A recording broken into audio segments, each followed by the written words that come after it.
What up, world? We're 18 back at it again. Welcome to the episode. Today we're talking about one of SNL's most outrageous and unforgettable recurring sketches, the Ambiguously Gay Duo, a cartoon that looked like a 1960s superhero show until you realize nothing about it was typical.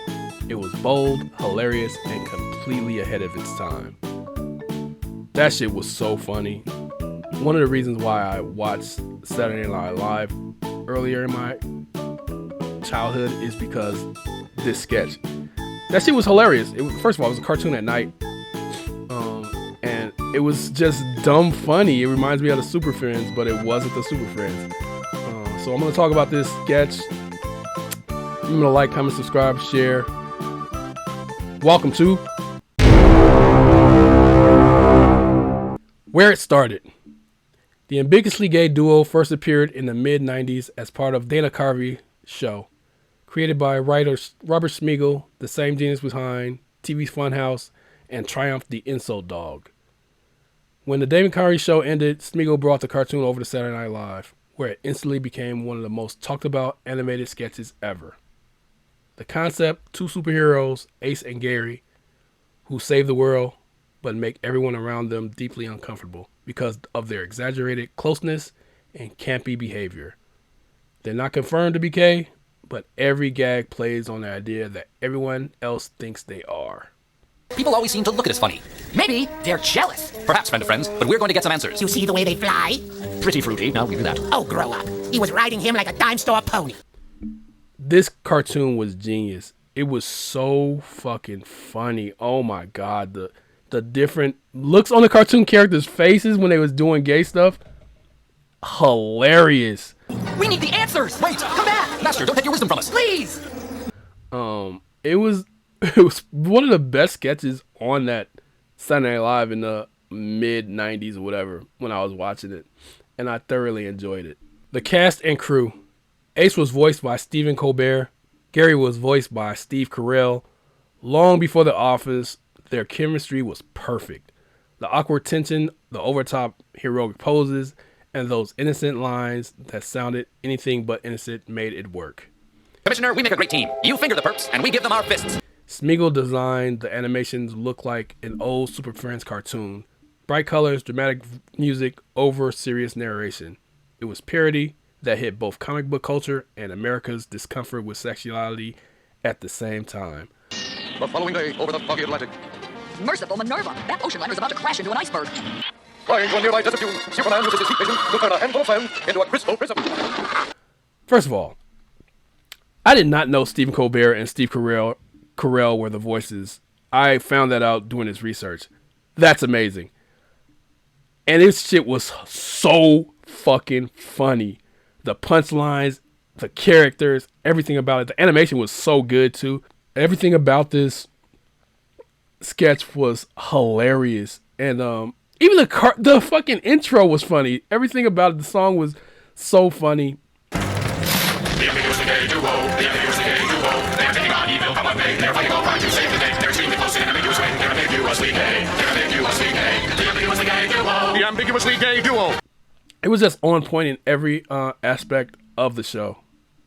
The humor. The comedy wasn't about being cruel or mocking gay people. It was about how everyone else reacted to Ace and Gary. They were confident, heroic, friendly, and completely unbothered by how they were perceived. The villains and cops, on the other hand, couldn't handle it. Every joke was built on exaggerated misunderstanding. Riding a giant rocket together, holding each other too long, or giving compliments that sound questionable. But that's the point. It flipped the discomfort back on the audience. You were either laughing with them or realizing how ridiculous it is that people overreact to something harmless. That's true. It's a social commentary, I guess you could say. I think that's the word they use. You don't have to be offended by everything, but them showing it, the awkward situations and shit, it was just funny the way the characters looked at them and then looked at the screen. It was like breaking the third wall or whatever. Everything about this cartoon was funny. There was not one sketch that was shown on SNL that wasn't funny, that didn't make me laugh out loud. That's how good these sketches were. Why it stood out. In the 90s, TV rarely showed LGBTQ themes outside of stereotypes. But the Ambiguously Gay Duo did something smarter. It used parody and superhero tropes to talk about fear, masculinity, and misunderstanding, all without saying a single serious word.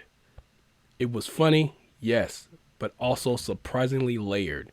You can enjoy it for the absurd jokes or for what it said about society obsession with labeling people. Grayson Gary, it looked like you used a different spin move in episode 3 than in episode 6. Also, are you gay? You nailed us, Jared. In episode 6, we tightened our spin to accelerate faster. That's why it lasted for years. Not only because it was wild, but because it was clever. It was so funny and over the top funny that it was just something that people watched because it was funny. They didn't think about the gayness of it or whatever. You would think about, damn, that joke was fucking super funny and it was clever and unexpected. Like the things they would do would be out of the blue that you had to laugh at it. That's how good it was. See, kids, it's called the Heimlich maneuver. What's everybody looking at? You're gay. You'll all be happy and gay if you follow our tips. We're gay like a fox. I think that's clever writing, good animation, and the voice acting was good, of course, because Steve Carell and Stephen Colbert. And even the side characters were funny. The legacy. The sketch became a pop culture phenomenon. Ace and Gary appeared multiple times on Saturday Night Live throughout the 2000s and even made cameos in live action form with Colbert and Carell dressed in costume. Gary, call me back! The reunion proved how timeless this idea was. What started as a silly cartoon joke turned into a cultural commentary that still gets referenced today.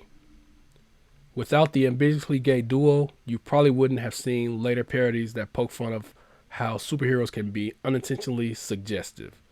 It showed how humor can challenge old mindsets while still being funny. It was definitely ahead of its time. This came off of, I think they wanted their own gay thing, if you can say that, coming off of In Living Color with Men on Film. They saw how that works. Between a mature, masculine, older man and a tender, ripening, consenting young man. See, I think America's ready for that. You know I am. So they wanted their own thing, even though it came from the Dana Carvey show. But they didn't have any characters like that in the show that I can remember on Saturday Night Live. So it worked for the show. It was still funny. It's super funny still today. Even comparing it with the old Superman Friends cartoon and them side by side, it was the same kind of animation. It's hilarious. It was just smart for them to do a cartoon this way at that time. So whether you laughed at the jokes or caught the deeper meaning, the Ambiguously Gay Duo will always be one of SNL's boldest creations.